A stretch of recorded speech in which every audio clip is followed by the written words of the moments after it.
Hey everyone, we know how hard it can be to keep up with the latest news in Israel. So if you haven't had the time to stay on top of what's what in the Holy Land with ILTV, have no worries. It's time for our new show, This Week in Israel, where we'll give you the scoop on everything you need to know about the last 7 days right from Tel Aviv. I'm Natasha Kirchuk, here to keep you informed. Instead of joy, the new year began with terror for 4 Israeli girlfriends celebrating the start of 2017 at an Istanbul nightclub. One was killed and another was moderately wounded when at least one gunman opened fire with a long-barreled weapon. Just a short time ago, 18-year-old Israeli Lian Zaher Nasser was confirmed to have been killed during the attack. Earlier today, she'd been reported missing, but now her body has been identified as one of the 39 people murdered during a shooting spree in the city's Ortaköy district around 1:45 this morning. Her 18-and-a-half-year-old friend from the Arab city of Tira is currently listed in moderate condition after undergoing surgery for injuries to her hand and her foot. Another Israeli woman suffered shock, and the fourth was uninjured. Much still remains unknown at this point, and no group has yet claimed responsibility.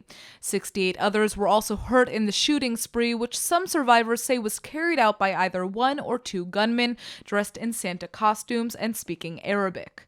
A manhunt for the perpetrators is underway. In 2016, Turkey was hit by more terror attacks than any other year in its history, all of which are being blamed on Kurdish separatists or Islamic State jihadists. The body of 19-year-old Lian Zaher Nasser is being returned home to Israel today following her death in the terror attack in Istanbul on New Year's Eve. The young woman was with 3 friends at the exclusive Reina nightclub during the shooting rampage that killed 39 people. All 4 are from the Arab city of Tira in central Israel. The Islamic State has claimed responsibility for the attack, saying it was perpetrated against a Christian celebration of a pagan festival. Turkey launched a manhunt for the shooter, who has yet to be captured. Over 60 others were wounded, including another young Israeli woman, 18-year-old Rawa Mansour. After being airlifted back home, she spoke to paramedics with Israel's Magen David Adom Emergency Medical Service, for which she volunteers. שלום, קוראים לי רवा מנסור, אני טסתי ביום שישי לאיסטנבול. אתמול היינו במסעדה ארינה ונפגעתי ופתאום שמענו יריות ונפגעתי ברגל וביד. אני מאוד שמחה שחזרתי לארץ. Mansour is now hospitalized at a local hospital in moderate condition. She and the other 2 surviving Israeli Arab women report that the terrorist was dressed in a Santa suit and was shouting Allahu Akbar as he opened fire. They say they were lucky to escape with their lives. No funeral details have yet been set for their friend Lian. Her father says he urged her not to go to Turkey and how he wishes she never left Israel. אמרתי לה שהמצב הביטחוני לא טוב, וזה מסוכן מאוד. והתעקשה ללכת, כי החברות שלה רצו גרוף. המצב הביטחוני בכל העולם זה ככה. לא היה כדאי ללכת. The family asked for help bringing the teenager's body back from their local municipality, which turned to the Israeli government. The request was approved immediately, and now the state is coordinating the mission, including logistics, transportation, and finances. The humanitarian organization tasked with the responsibility says it honors all dead regardless of religion, race, or gender, and would make sure Nasser's body is returned home for burial in Israel as soon as possible. Back in Berlin, just 2 weeks after the truck ramming attack in a crowded Christmas market, the husband of Israeli victim Dalia Eliakim has woken up. Aaron, what's the update? Well, Rami Eliakim was put under heavy sedation and life support systems. And he's just now, started to breathe on his own, so he's waking up and he's starting to speak. And we just, in the wake of this tragedy, we just wish him and his family a speedy recovery. Absolutely. Back in Berlin, just 2 weeks after the truck ramming attack in a crowded Christmas market, the husband of Israeli victim Dalia Eliakim has woken up. Dalia was one of 12 people killed in the terror attack perpetrated by Tunisian national Anis Amri, who was killed days later in a shootout in Italy. Dalia's husband Rami was one of the dozens injured and until today was unconscious. According to Rami's sister, Rami began breathing on his own this morning, so sedatives were slowly lowered and he is now awake. He has yet to be told, however, of Dalia's death. In a surprising turn, it seems like the second blow to the Eliakim family comes from Israel, where they've been denied status as victims of terror. Gaining the title from the state would grant certain benefits and compensation from the Israeli tax authority and Social Security. The Defense Ministry explains, however, that the Eliakims were not targeted for being Israeli and therefore do not qualify under the Victims of Terror law.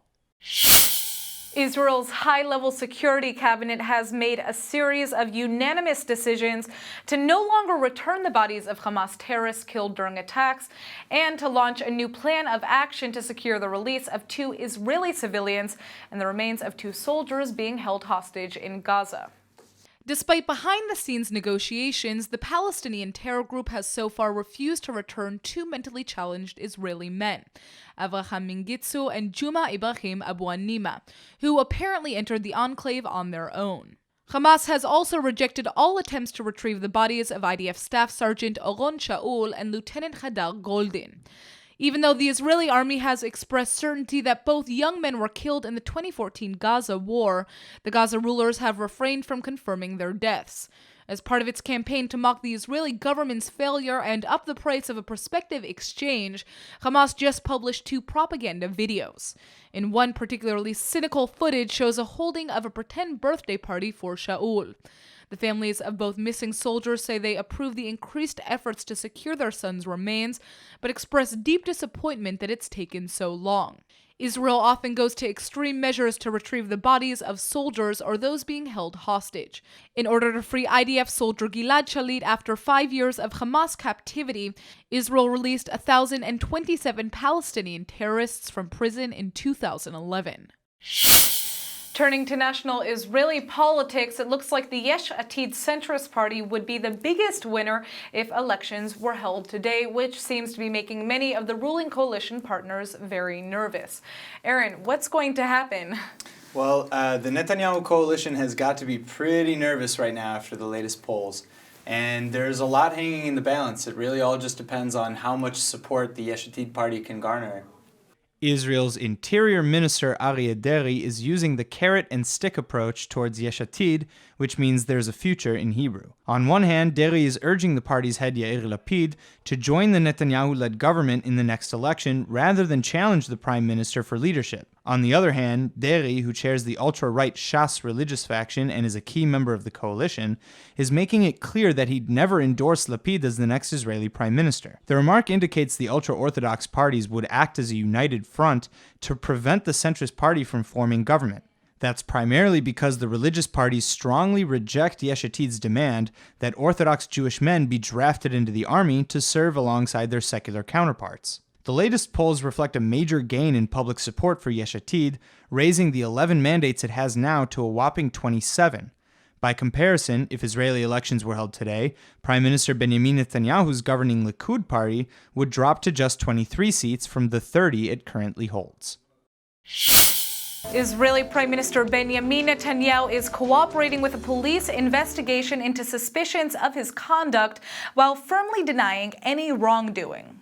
The premier was questioned for 3 hours by a team of senior police officers at his Balfour Street residence in Jerusalem last night. After the interrogation, earlier the country's Attorney General Avichai Mandelblit officially confirmed for the first time that he himself ordered the criminal probe. But all he'll say is that the prime minister is suspected of having received improper benefits from businessmen. The local press has been reporting that Netanyahu and members of his family are accused of illegally accepting a number of valuable gifts from 2 individuals, one of whom is Israeli and the other from abroad. Media speculation is that the World Jewish Congress president is a foreign businessman in question. As of now, no charges have been filed, but if the case goes forward, such activity could include a breach of trust or graft. Police say there have been no allegations or bribery. The prime minister firmly denies the allegations. Just ahead of the interrogation, Netanyahu told his Likud faction that he did nothing wrong and blamed the media for instigating the probe. אנחנו הרי שמים לב לכל הפרסומים בתקשורת, אנחנו רואים שומעים את הרוח החגיגית והרוח המנשבת באולפני הטלוויזיה, במסדרונות האופוזיציה. אני רוצה להגיד להם, חכו עם החגיגות. אל תמהרו. אמרתי לכם ואני חוזר ואומר לכם, לא יהיה כלום כי אין כלום. אתם תמשיכו להפריח בלונים עם אוויר חם, ואנחנו נמשיך להוביל את מדינת ישראל. The police have reportedly taken testimony from some 50 people in the case. It's expected that the Prime Minister will be subjected to additional rounds of questioning before a decision is taken on whether to indict. We open with the biggest news of the day here in Israel. Israeli soldier Sergeant Elor Azaria has been convicted of manslaughter for shooting dead a seriously wounded terrorist last year. Azaria will be sentenced in about a month and could face several years in prison, although his defense attorneys are soon to file an appeal. זה בדיוק אותם חיילים שפעם אחת אתה משמיץ אותם, פעם אחת אתה רוצה להגן עליהם. We're here in Tel Aviv in front of one of the most central army bases in Israel, where hundreds, even thousands of Israelis are gathering in response to the verdict of Israeli soldier Elor Azaria.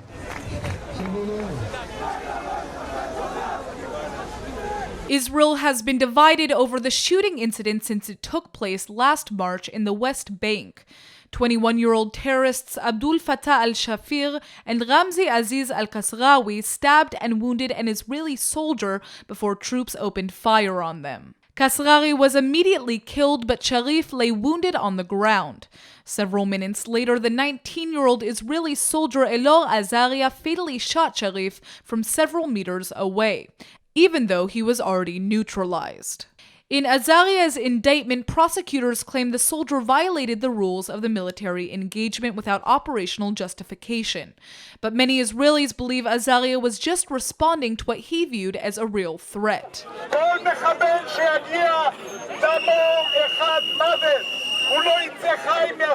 It was a 19-year-old, really a child, a kid, who was given a gun, put in an extremely stressful situation that most people don't go in. Hopefully they would not have to face.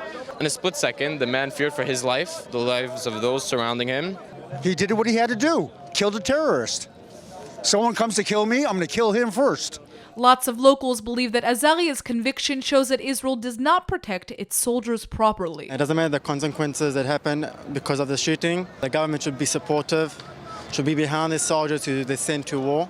This soldier came to protect about little children, about families, about parents.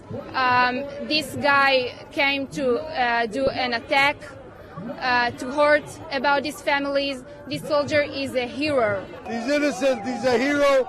He has to get a prize from the army. Yet other Israelis believe that Azaria did not follow the moral code of conduct according to the Israeli military, and that his conviction is only fair. Protect himself, this is for sure not correct. Yeah? He didn't feel that he is under attack. We have rules in the country. What the judge just did today, this is why we are moral. If we will not go by the rules, we will not be moral army. The panel of 3 military judges that delivered the soldiers' convictions today reject the defense that Azaria shot Sharif because he continued to pose a threat. והעבירה היא חמורה, ולכן חובה היה להגיש את כתב האישום, ועזריה הורשע בדין ועל פי דין. The now 20-year-old told the court that in the moment he believed the terrorist might have had a suicide belt on and was trying to protect his comrades. Yet Azaria's company and battalion commanders apparently claim the soldier didn't mention the same concerns when they questioned him immediately after the shooting. טענו מתחילת ההליך שבית הדין הצבאי היה עם התביעה, גם הבאנו ראיות לכך. בית הדין בהכרעה חד צדדית בצורה מזעזעת בחר את גרסת בצלם על פני גרסת לוחם מצטיין בצה"ל. Either way, some Israelis claim it will be much harder for them to send their own children to the military following Azaria's conviction. Since September of 2015, 42 Israelis have been left dead in a wave of knife, gun, and vehicle ramming attacks by Palestinians and Israeli Arabs throughout the country. And over 150 Palestinians were killed while carrying out attacks. This shooting incident took place during that very wave. אנחנו כולנו מחויבים לכבד את ההכרעה המשפטית. אנחנו כולנו מחויבים לשמור גם על איפוק. Israel remains as divided as ever over yesterday's conviction of IDF Sergeant Elor Azaria. The 20-year-old was convicted of manslaughter yesterday for the fatal shooting of a disarmed and incapacitated assailant. Sentencing is set to come at a later date, but a surprising majority of Israelis are today calling for Azaria's pardon. Nearly 67% of Israelis polled in a Channel 2 survey said they would support a pardon, and 19% said it shouldn't happen. The details of the case largely rely on several videos published on the incident and the personal accounts of those on the scene.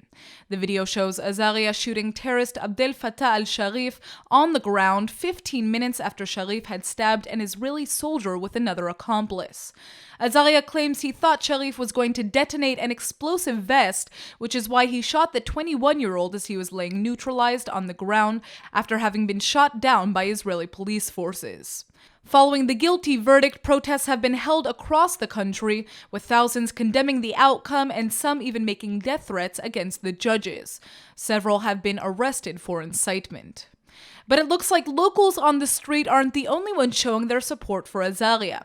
Israeli Prime Minister Benjamin Netanyahu and Education Minister Naftali Bennett are joining the pleas to give the soldier clemency. For now, the Israeli Defense Minister is urging the public to maintain self-restraint and show understanding despite his own disagreements with the outcome of the case. מדובר בפסק דין קשה, והדבר הראשון שהייתי מבקש מכולנו, גם אלו שאוהבים יותר את הפסק דין וגם כמוני שאוהבים הרבה פחות את הפסק הדין. אנחנו כולנו מחויבים לכבד את ההכרעה המשפטית, אנחנו כולנו מחויבים לשמור גם על איפוק. President-elect Donald Trump has already signified his support to move the U.S. Embassy from Tel Aviv to Jerusalem. But now it looks like 3 U.S. senators are pushing the move even harder. The Republican leaders have just proposed a new bill that would not only commit the United States to following through with the relocation, but would also recognize Jerusalem as a capital of Israel. Texas Senator Ted Cruz, Florida Senator Marco Rubio, and Nevada Senator Dean Heller brought their Jerusalem Embassy and Recognition Act to Congress on Tuesday. The measure is very similar to a resolution from 1995 led by former House Speaker Newt Gingrich, who also happens to be a current Trump confidant. The move to relocate the U.S. Embassy to Jerusalem was dismissed by then-President Bill Clinton, and it has continued to be nixed by his 2 successors, who have repeatedly used their prerogative to delay implementation of a congressional demand. Now it looks like that may change, especially since Trump selected David Friedman to be the U.S. ambassador to Israel, who has long been a vocal supporter of Israeli settlements and Israel's right to Jerusalem as its eternal capital. Reports indicate that Trump's advisors are already in the process of planning the relocation of the embassy. But Palestinian President Mahmoud Abbas doesn't seem to think that a move will play out. Abbas claims it would have irreversible consequences and is warning that the PLO will revoke its recognition of Israel should a relocation take place. The Palestinians claim any hope of Israeli-Palestinian peace will be gone if Trump follows through with his promise. Later today, the U.S. House of Representatives is expected to vote against UN Resolution 2334 that condemned Israeli building policies. And a bipartisan coalition of senators has just introduced a similar measure demanding the UN bill be repealed. This is a first opportunity U.S. lawmakers have had to respond to what a joint statement condemns as the stunt pulled by the Obama White House to abstain rather than veto the UN bill last month. Congressional sponsors say the move hurt their ally Israel and made peace in the region even more difficult to achieve. The measure is widely expected to pass. Meanwhile, the bipartisan Senate bill that was just submitted demands 2334 be nullified or fundamentally altered so it's no longer one-sided and anti-Israel. The UN Security Council vote branded all Israeli building in Judea, Samaria, and part of Jerusalem to be illegal and called for an immediate halt in all such construction. But the majority of American legislators appear to be visibly siding with the government of Israeli Prime Minister Benjamin Netanyahu in firmly rejecting the bill.